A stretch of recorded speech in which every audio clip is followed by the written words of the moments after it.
골로새서 1장 1절에서부터 14절까지 말씀입니다.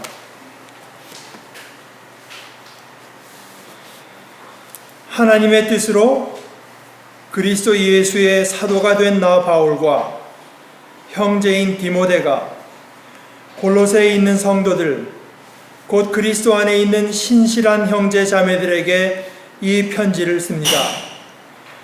우리 아버지 하나님께서 내려주시는 은혜와 평화가 여러분에게 있기를 빕니다.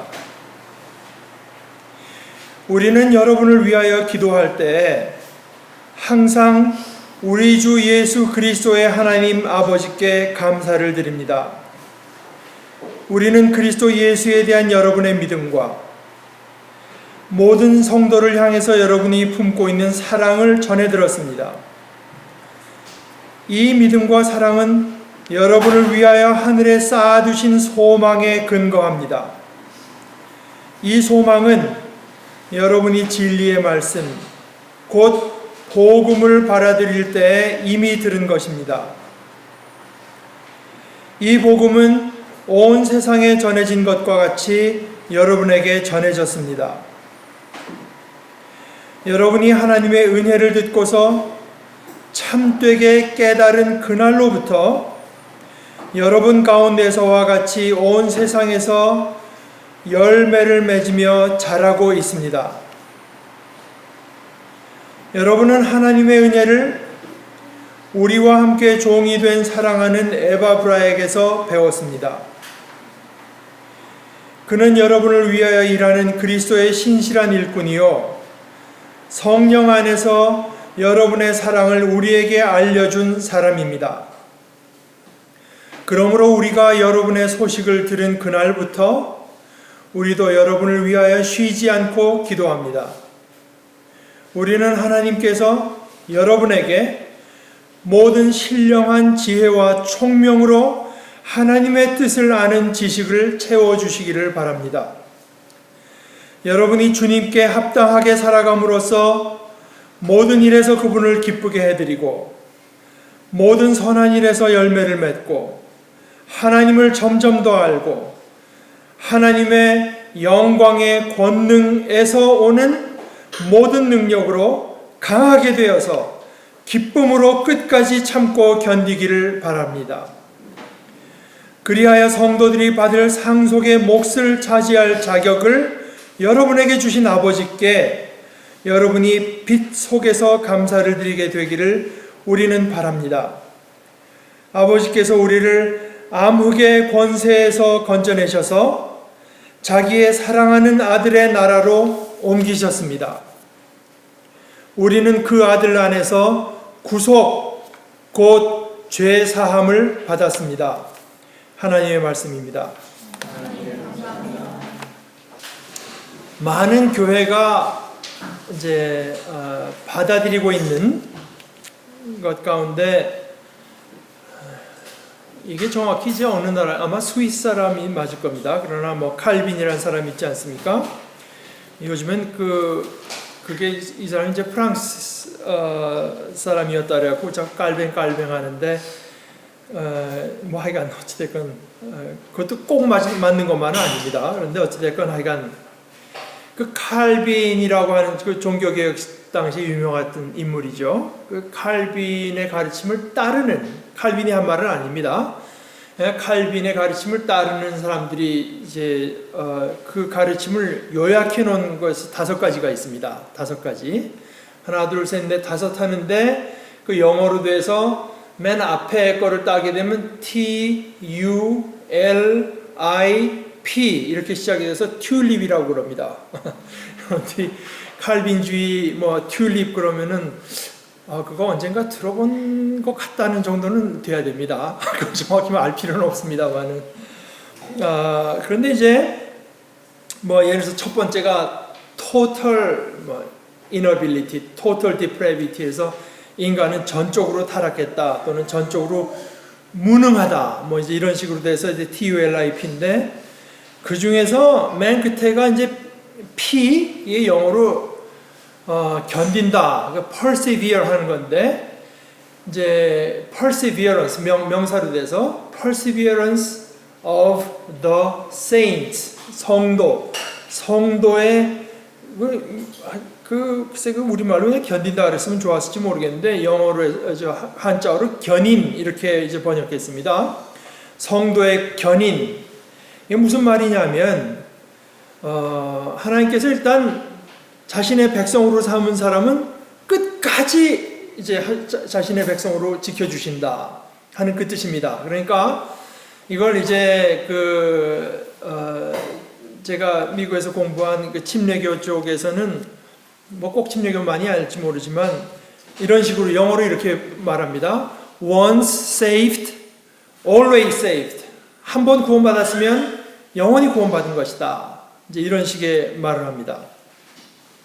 물론 이제 성경에 보게 되면은 한 번 그 구원의 맛을 봤는데 타락한 사람은 다시 돌이킬 수 없다. 뭐 이런 말로 봐서 구원 받았는데도 그럼 구원에서 받았는데 떨어질 수도 있다는 소리 아닌가? 뭐 이런 그 뉘앙스를 풍기는 귀절들이 뭐 있지만 그러나 어찌됐거나 이건 일반적으로 봐서 성도의 견인을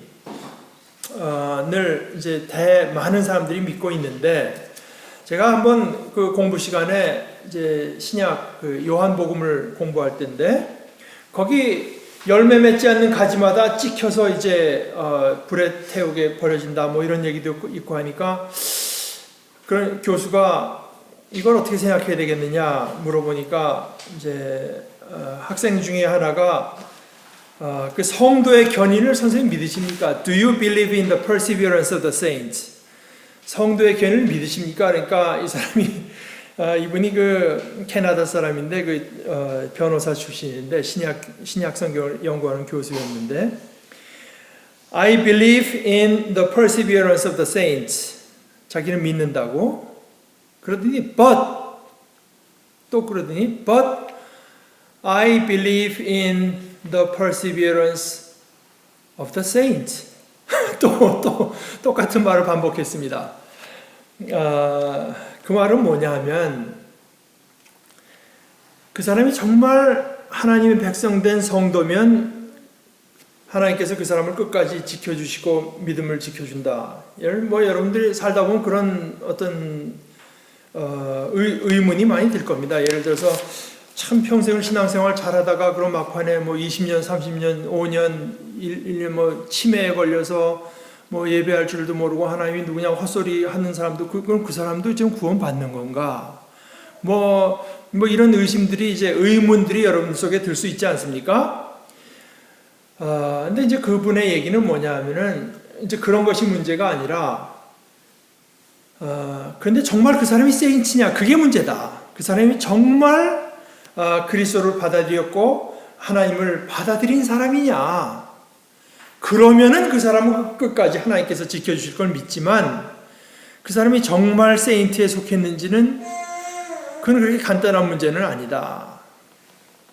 뭐 그런 얘기였던 것 같아요. 그러니까 지금 믿음, 우리가 믿는 사람을 성도라고 하는데 그 믿음이 그게 진짜냐? 그게 참 믿음이냐? 이제 그게 문제입니다. 여러분들 뭐 그런 얘기 많이 듣지 않습니까? 일단 믿게 되면은 신앙생활하면서 그 믿음이 자라게 되고 열매도 맺게 되고 뭐 이런 얘기를 많이 합니다. 그 사람이 변화되게 되고 그런데 실제로 여러분 자신을 들여다볼 때도 그렇고 주위를 볼 때도 근데 정말 그런 거야? 어려서부터 평생을 60년, 70년을 크리스찬이라고 하고 교회 가고 한다고 했는데 뭐 그렇게 그렇게 믿음이 참 저분은 정말 몇십 년 동안에 정말 성숙해졌다, 자랐다. 젊은 사람들이 도저히 가질 수 없는 어떤 확고한 신앙을 갖고 있고 참 믿음의 그 많은 열매가 나타나는 것 같다. 뭐 이런 생각이 누구에게나 다 드는 것은 아닐 겁니다. 그러니까 이게 과연 이걸 우리가 어떻게 봐야 되느냐? 근데 이제 오늘 골로새서의 말씀은 너무 길고 그 내용이 너무나 풍성하기 때문에 우리가 다 볼 수가 없고 저는 그 중에서 이제 6절의 말씀 하나를 갖고 여러분과 나누려고 하는데요. 이 복음, 바울사도가 이렇게 말합니다. 이 복음은 온 세상에 전해진 것과 같이 여러분에게 전해졌습니다. 그러면서 여기 이제 번역의 문제가 나오는데요.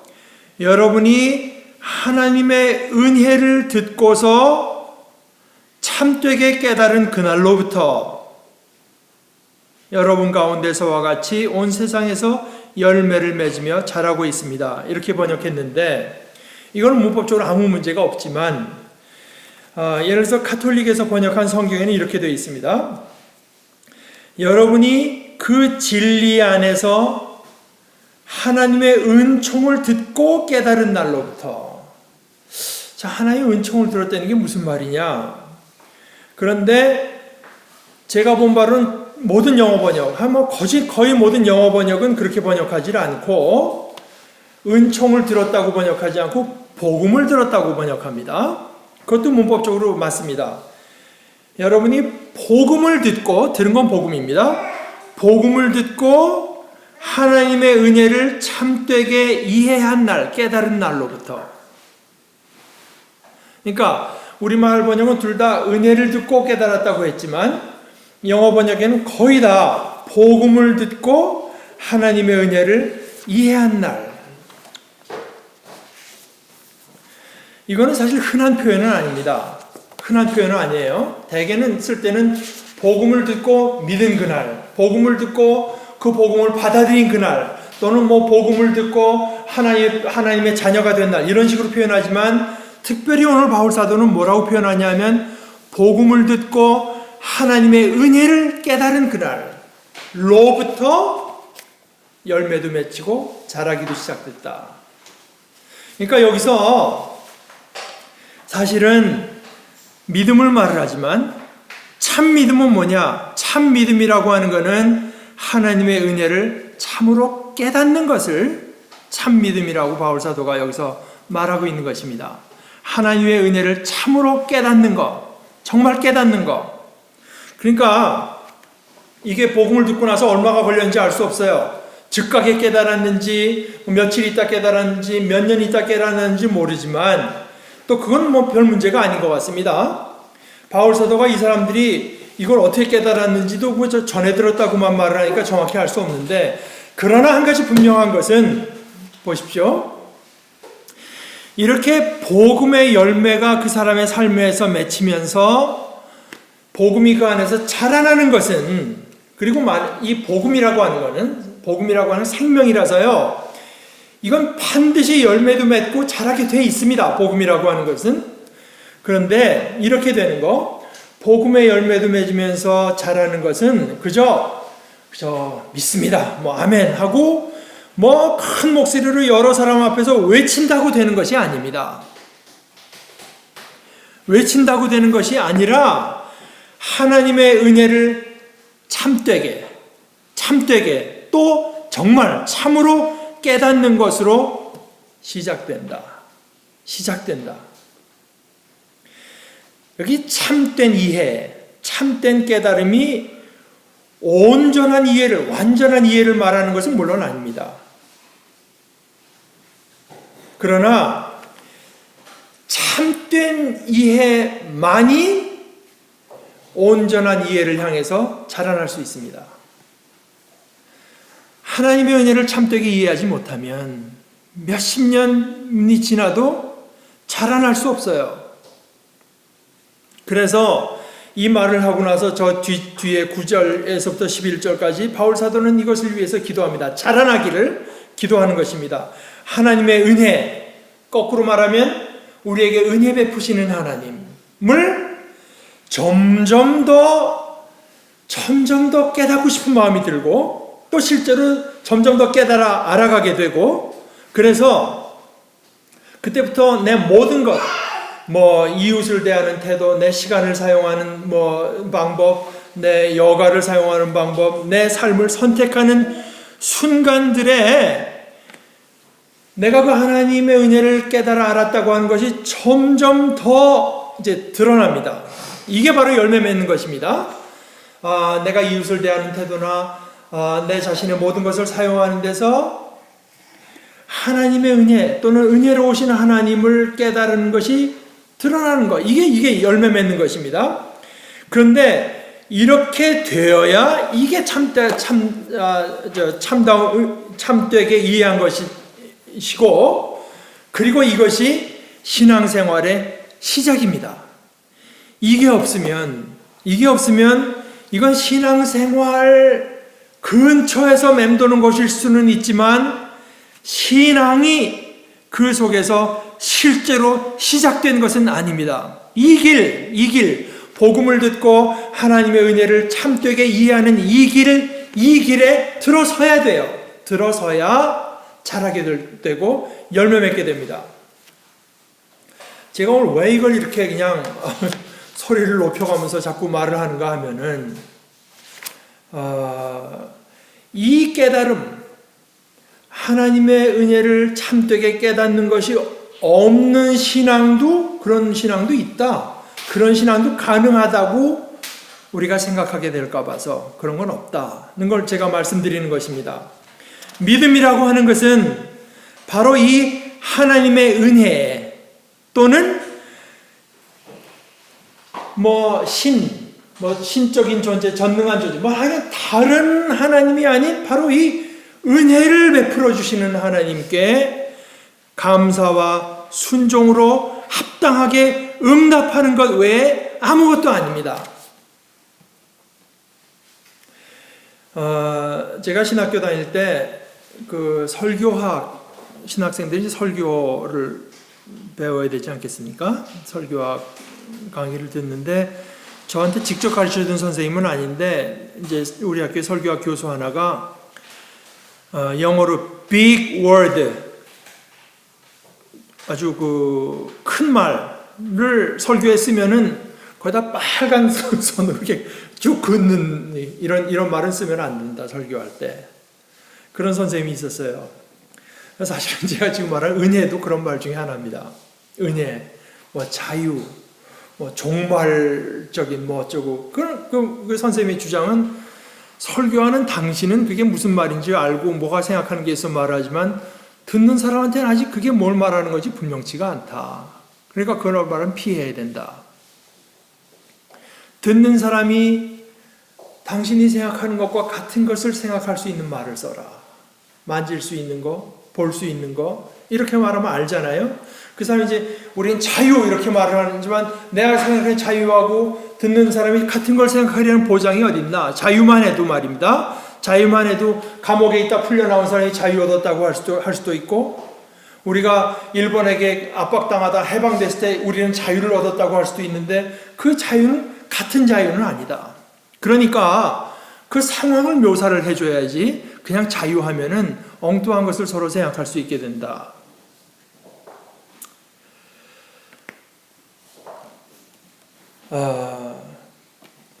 오늘 이제 복음을 말을 하는데요. 복음도 빅 워드 중에 하나입니다. 그런데 여러분 이제 제가 이제 앞으로 한 1, 2분 동안에 몇 분 동안에 간단히 말을 하는 것, 이것이 제가 이해하는 복음입니다.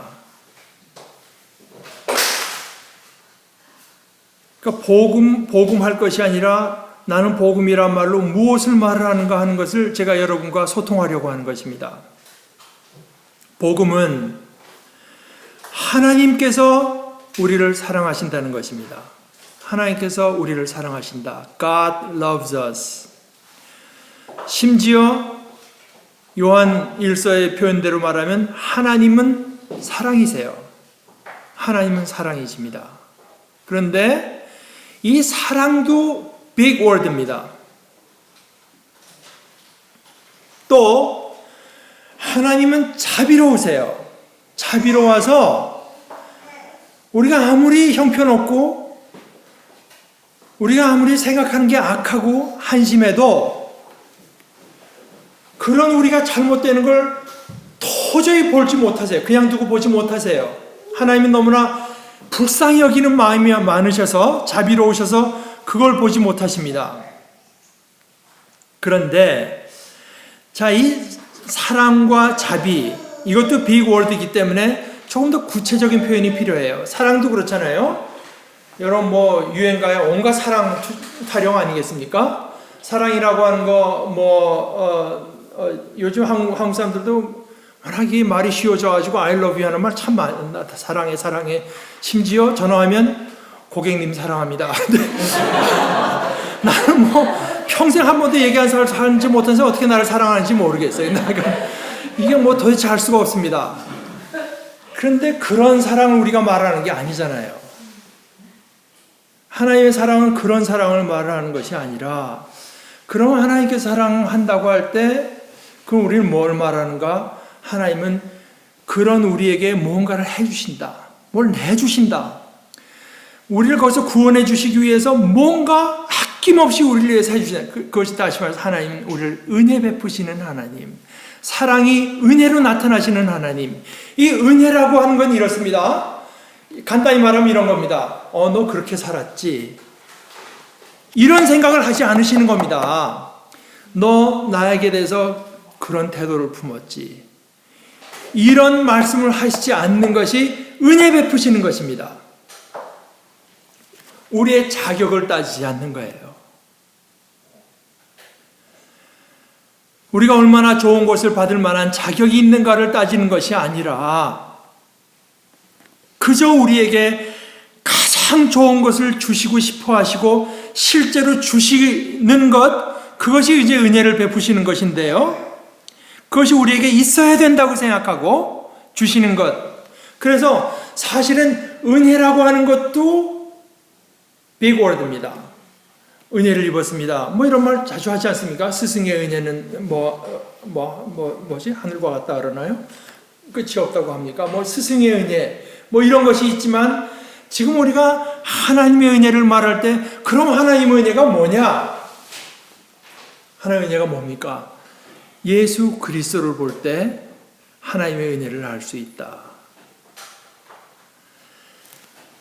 우리가 어떻게 살았는지, 어떤 망년된 생각을 하고 지냈는지, 어떤 말도 안 되는 말들을 많이 했는지, 어떻게 이웃을 착취하고 괴롭혔는지 하는데 우리의 운명이 달려있는 것이 아니라 우리의 운명이 예수 그리스도가 십자가에서 죽은 그 사실에 달려있게 되는 거, 이게 은혜입니다. 그냥 일방적으로 주시는 은혜입니다. 우리가 어떻게 살았는지 상관없이 그냥 우리에게 베풀어 주시는 은혜. 그래서 하나님의 은혜는 뭐냐? 어떻게 하나님께서는 우리에게 How was God gracious to us? 어떻게 God is gracious. 하나님은 은혜로우신데 어떤 은혜, 또 어떻게까지 은혜로웠는가 하면은 그리스도를 보아서 우리는 하나님의 은혜를 알 수 있다. 특별히 십자가에 달려 돌아가신 그리스도가 하나님의 은혜, 또 그렇게 은혜 베푸시는 하나님의 사랑을 우리에게 알려주신다. 이것이 복음입니다. 이것이 복음입니다. 그러니까 복음에는 다른 무엇보다도 하나님의 은혜가 나타나 있습니다. 복음을 듣고 그 하나님의 은혜를 깨달아야 거기서 이제 우리의 믿음이 시작되고, 거기에 머물러 있을 때 그 신앙의 열매도 맺히고 그 신앙은 자라날 수밖에 없는 것입니다. 일단 그 길에 들어섰으니까요. 이 복음에 나타난, 또 심지어 이 복음의 핵심, 핵심이라 그러면 핵심 외에 군더더기도 있는 것으로 생각할 수 있으니까 사실은 이 복음의 내용 그 자체라고 할 수 있는 하나님의 은혜. God is gracious.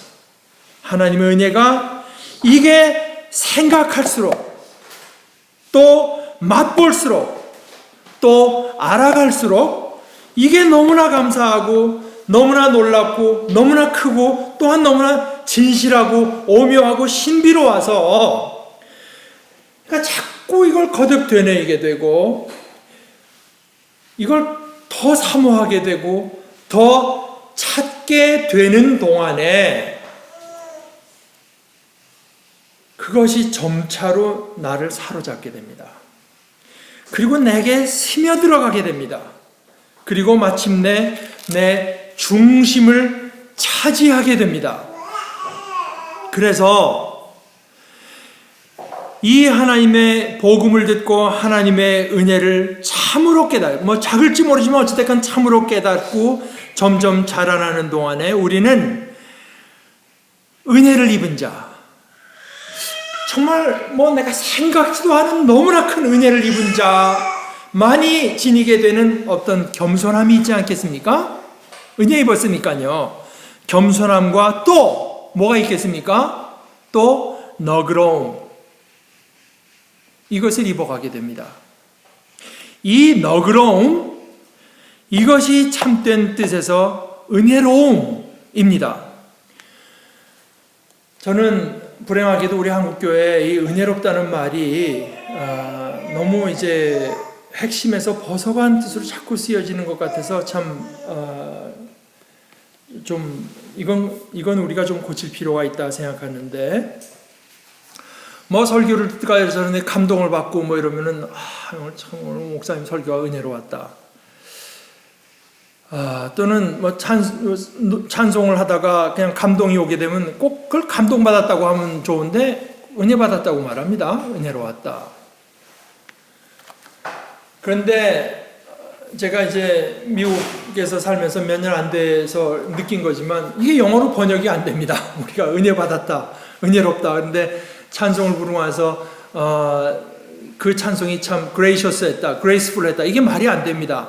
미국 사람들은 그게 내 어떤 나를 이 영감을 돋았다, 인스파이링 하다고 하든가, 또는 터치, 내 가슴, 나를 건드렸다, 이 감동이 왔다, 이렇게 표현을 하지. 그레이셔스, 그 찬송을 듣고 감동을 받았다 해서 참 오늘 목사님 설교가 은혜로웠다, 찬송이 은혜로웠다고 하는 표현은 제가 아는 바로는 전 세계에서 한국교회밖에는 쓰는 표현이 아닙니다. 은혜로웠다는 말을 그렇게 쓰는 것은, 참다운 의미에서 은혜로움이라고 하는 것은 상대편의 자격을 보질 않고 그저 베푸는 것입니다. 상대편이 잘 되기를 바라고, 상대편이 어떻게 하든지 좋은 그 삶에 들어가기를 바라서 내가 할 수 있는 모든 것을 가지고 베풀어 주는 것, 그것이 하나님께서 은혜스럽다고 하는 게 그 뜻 아닙니까? 하나님께서 우리에게 은혜로웠다고 하는 것은 하나님께서 우리에게 한없이 주셨다고 하는 뜻, 마침내 그 외아들까지 주셨다고 하는 뜻으로 우리가 하나님의 은혜를 말하는 것인 것처럼 우리도 또한 은혜로워지게 됩니다. 하나님의 성품을 우리가 본받아가게 돼요. 이러한 감사와 또 은혜 받은 자가 가지게 되는 겸손, 너그러움과 은혜로움, 이것이 바로 오늘 그 몇 절입니까?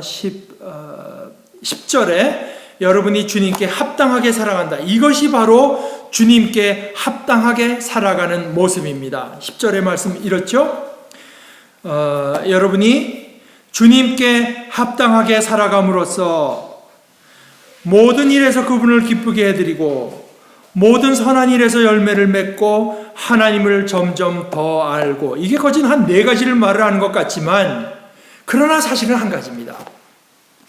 주님께 합당하게 살아가는 것과 모든 일에서 어떻게 하면 좀 그분이 기뻐하는 식으로 내가 좀 살아갈까, 모든 일에서 그분을 기쁘게 해드리는 것과, 그래서 모든 선한 일에서 그 내 마음이 나타나는 것, 반영되는 것, 열매를 맺는 것과, 또한 그 삶을 살아가면서 하나님을 점점 더 알아가는 것은 거의 이것은 한 가지 일이라고 할 수 있습니다. 4가지가 아니라. 저는 여러분들 뿐만 아니라 무엇보다도 저 자신이 먼저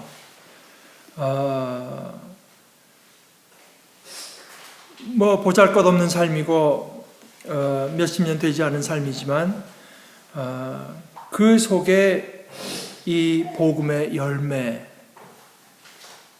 있는 삶이기를 바랍니다. 또 얼마나 많이 자라날지는 모르겠지만 될 수 있는 대로 많이 자라나기를 바라요. 복음을 들었으면 거기에서 하나님의 은혜가 과연 어떠한 것인가, 하나님은 과연 얼마나 나에게 은혜로우신 분이신가, 어떤 은혜를 베푸시는 분인가 하는 것을 알아가고 깨닫는 것이 내 속에서 자라나기를 바랍니다. 그런데 이 모든 것은 이 복음을 듣고 하나님의 은혜를 참으로 깨닫는 그때서부터 시작됩니다. 그날로부터 시작돼요. 그날로부터. 만약이 아니었으면 오늘이 우리들에게 그날이 됐으면 좋겠어요. 하나님의 은혜를 참되게 깨달은 그날. 그래서 우리 삶의 모습에서 하나님을 점점 더 알아가는 모습, 더 알고 싶어하고 더 알아가는 모습이 이모저모, 아니 삶의 모든 것에서 드러나는 복된 무리가 바로 우리 자신들이 되기를 정말 간절히 기도합니다. 우리 같이 기도하십시다. 하나님 아버지께서는 저희를 사랑해 주셔서 저희들이 비록 악하지만 악한 저희라도 잘못되는 것을 그저 두고 보지 못하시고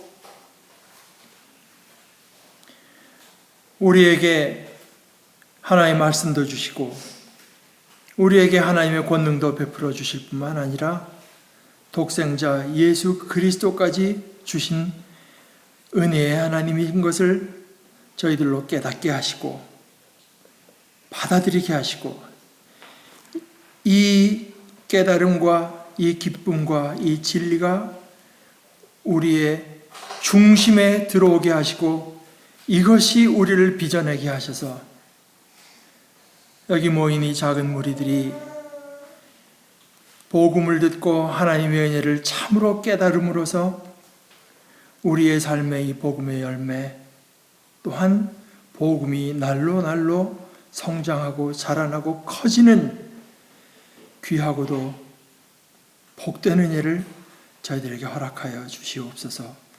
예수님의 이름으로 기도드리옵나이다. 아멘.